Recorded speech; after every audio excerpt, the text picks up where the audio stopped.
backbenchers. And we'll start with Henry Smith. Mr Holloway, thank you very much for calling me in this important debate on global education for the most marginalised, and it's a pleasure once again to serve under your chairmanship, and with the time constraints that you have outlined, I will attempt to be brief.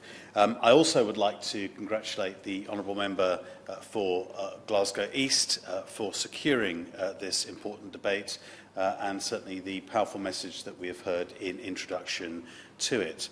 Earlier this month, I received an email from the assistant head teacher of Northgate Primary School in my constituency, letting me know that, like many schools up and down the UK, they are going to be taking part in the Send My Friend to School campaign this year, and they've invited me to their Year 5 assembly in support of this great cause.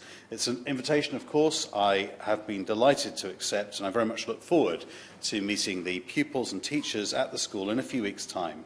And indeed, I'll be sharing with them a copy of Hansard so that they can read for themselves the debate that we are undertaking at the moment. Half of all children, Mr Holloway, with disabilities in low and middle income countries do not go to school at all. I know that I'm not alone in having had experience of visiting schools in the developing world, and the Honourable Member for Glasgow East mentioned our visit with Results UK to Tanzania, and certainly I very much share and echo the experiences of the concern that many children, particularly with disabilities, visual and hearing impairments, often being at the back of a very large classroom. I've seen those classrooms of over 100 students where those with special educational needs are really marginalised.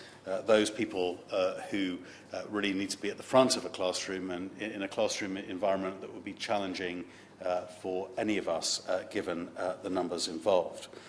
There's also some more deliberate exclusion, Mr Holloway, with certain groups of children sometimes being blocked by laws and policies restricting their access to education, again, which we've heard about in the introduction.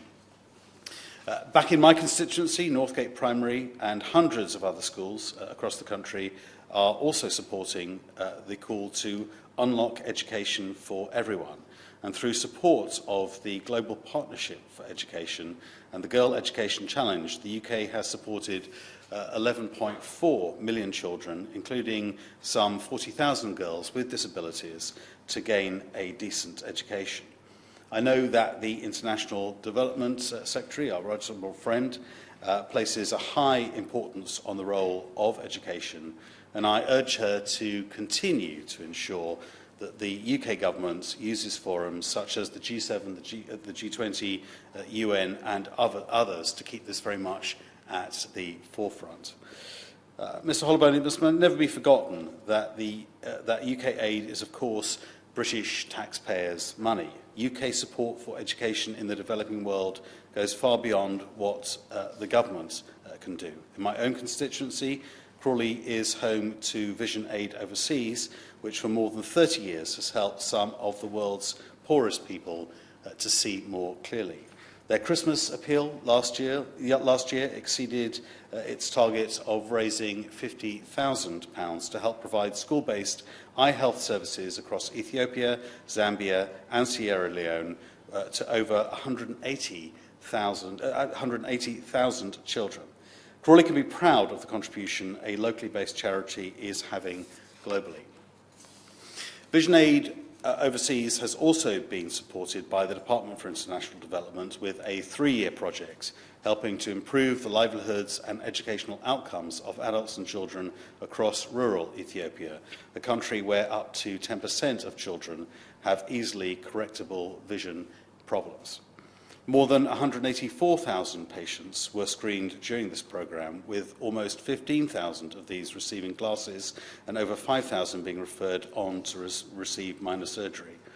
Mr Holloway, the organisation has also trained more than 700 teachers to be able to identify common eye issues in their students, resulting in over 2,500 children who previously were struggling to see receiving new prescription glasses.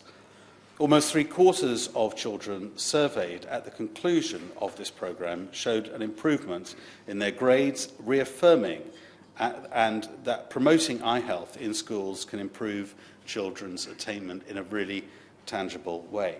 This is just one example, but a reminder of what can be done to support and empower some of the poorest and most marginalised, and such efforts are being made up and down the UK by groups such as Vision Aid Overseas in my own constituency. In conclusion, Mr Hollowbone, I hope that the students of Northgate Primary School in Crawley will be able to look at this debate and see how seriously we are taking this issue across the House, as those schools in this country realise the importance of making sure that all young people get a chance of an education as well. This will better help ensure a more secure and prosperous world for all of our futures. Thank you.